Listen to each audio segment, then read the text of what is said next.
오늘의 말씀 데살로니가전서 1장 1절에서 5절 말씀입니다. 바울과 실와노와 디모데는 하나님 아버지와 주 예수 그리스도 안에 있는 데살로니가인의 교회에 편지하노니 은혜와 평강이 너희에게 있을지어다. 우리가 너희 모두로 말미암아 항상 하나님께 감사하며 기도할 때 너희를 기억함은 너희의 믿음의 역사와 사랑의 수고와 우리 주 예수 그리스도에 대한 소망의 인내를 우리 하나님 아버지 앞에서 끊임없이 기억함이니 하나님의 사랑하심을 받은 형제들아 너희를 택하심을 아노라. 이는 우리 복음이 너희에게 말로만 이른 것이 아니라 또한 능력과 성령과 큰 확신으로 된 것임이라. 우리가 너희 가운데서 너희를 위하여 어떤 사람이 된 것은 너희가 아는 바와 같으니라. 이제 오늘부터 다시 신약으로 돌아와서 데살로니가 전서를 통하여서 우리가 아침마다 묵상하게 됩니다. 우리가 지난번에는 골로새서와 빌레몬서를 묵상했었지요. 바울이 감옥에서 쓴 서신서 4개, 에필골몬, 에베소서, 빌립보서, 골로새서, 빌레몬서 이렇게 4가지인데요. 이 4개의 옥중 서신 중에 3개가 서로 연결되어 있는 그런 서신서라고 그랬는데 에베소서, 골로새서 그리고 빌레몬서입니다. 다른 말로 하자면 빌립보서는 조금 다른 성격의 서신서인 거지요. 바울이 아마도 그 로마 감옥에 갇혀 있던 상황 중에 골로새에 편지를 보내면서 그 골로새가 지금의 튀르키예 그러니까 소아시아 지역에 있는 내륙에 있는 그 도시인데 그 도시로 가기 위해서는 항구 도시인 에베소를 들러야 합니다. 그래서 골로새 편지를 쓰면서 에베소에도 편지를 쓰게 되고 또 골로새 교회의 장로인 빌레몬에게도 개인적인 편지를 쓰면서 빌레몬서도 쓰게 되는, 그래서 그 편지 3개를 들고 가서 전달하게 되는 그런 의미에서 이 3개의 서신서가 서로 연결되어 있는 것이고, 또 그런 상황이다 보니 이 3개의 서신서는 비교적 바울의 생애 가운데 늦은 시기에 쓰여진 편지들입니다. 그에 비하면은 우리가 지금 묵상하고 있는 것은 거의 바울 생애의 거의 초기에 해당하는, 어떤 학자는 처음으로 쓰여진 서신이다라고 말하는 사람도 있고, 뭐 2번째로 쓰여진 서신이라고 보는 학자가 있을 정도로 데살로니가 전서는 바울 생애의 초기에 쓰여진 그런 편지에 해당합니다. 그러니까 우리가 지난번까지 묵상하였던 서신서는 바울 생애 마지막 생애에 썼던 것들이고, 지금 데살로니가 전서는 거의 초기에 해당한다 하는 것. 바울이 한창 전도 여행에 힘을 다하던 그 시절, 특별히 소아시아 지역을 넘어서 성령의 인도하심을 따라 유럽으로 진출하게 되었던 2차 전도 여행 기간에 작성되었던 편지가 바로 이 데살로니가 전서이고, 이게 바울의 여러 서신 가운데 초기 작품에 해당합니다. 2차 전도 여행 중에 우리가 어떻게 바울이 유럽으로 가게 되었는가 하는 것, 너무나 유명한 이야기라 잘 기억하시지요. 소아시아 지역을 원래는 돌면서 전도하려고 했는데 가던 중에 전도의 길이 막혀서 어디로 가야 할지 몰라서 주님께 뜻을 구하던 중에 와서 우리를 도우라 하는 그런 꿈을 꾸면서 그 환상을 보고 원래의 계획과는 다르게 소아시아를 돌다 말고 바다를 건너가서 유럽의 관문인 마게도냐로 가게 됩니다. 그리고 유럽에서의 첫 전도를 하게 되었던 그 도시인 빌립보에서 점치는 귀신에 들린 그 여종을 고쳐주던 그 일로 억울하게 감옥에 갇히게 되지요. 바울과 실라가 매를 맞고 감옥에 갇힌 상황에서도 하나님을 찬양하게 되자 큰 지진이 나면서 감옥 문이 열리는 그런 기적이 벌어졌던 것 기억하실 겁니다. 이 일로 인하여서 자결을 하려던 간수가 바울이 만류해서 예수를 믿게 되고, 또 그 일로 인하여서 빌립보 교회가 시작되었고, 그렇게 해서 그 다음에 이제 바울이 그 빌립보를 떠나고 나서 이동한 다음 도시가 바로 우리가 지금 묵상하고 있는 그 데살로니가 전서의 그 데살로니가입니다.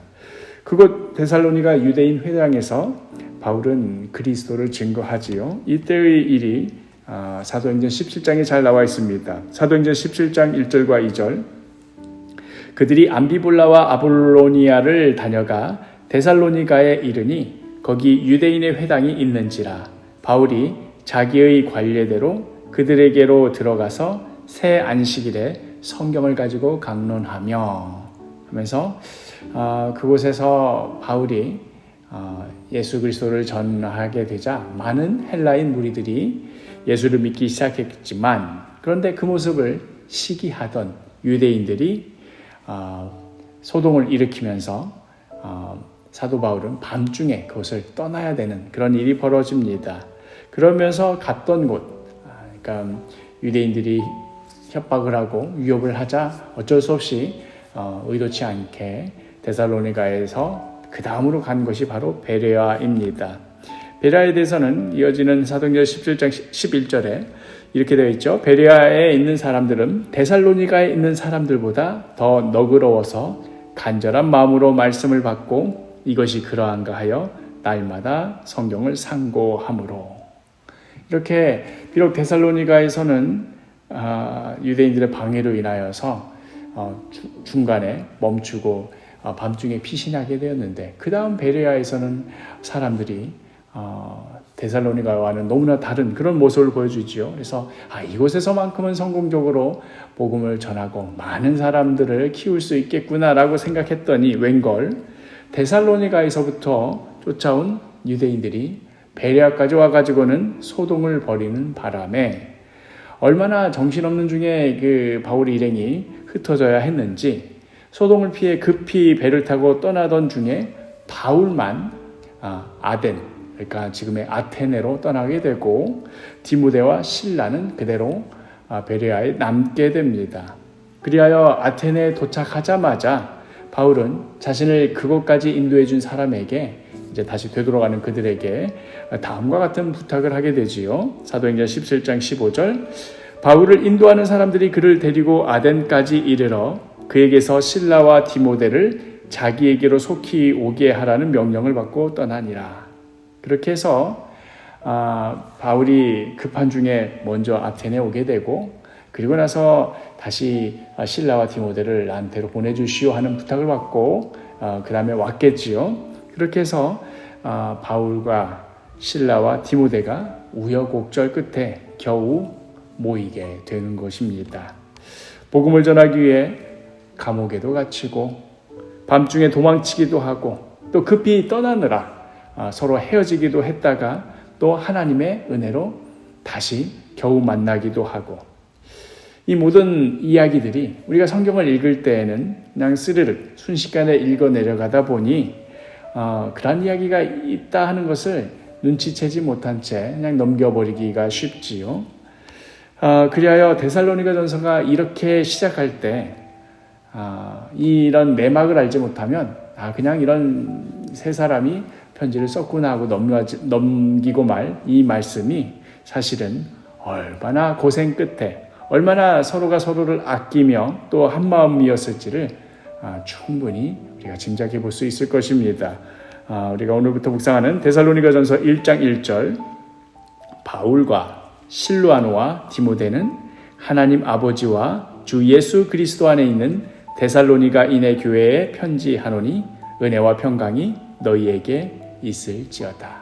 실루아노는 신라의 또 다른 형태의 이름입니다. 둘이 같은 인물이지요.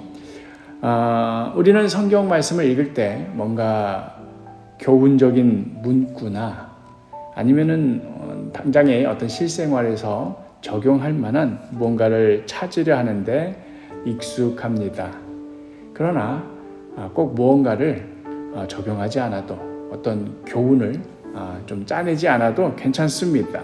먼저는 성경 말씀을 있는 그대로 음미하며 지금 이 본문에 있는 상황이 어떠한 것인지, 어떠한 처지 가운데 이러한 말씀이 기록되었는지 깊이 묵상해보는 연습이 필요합니다.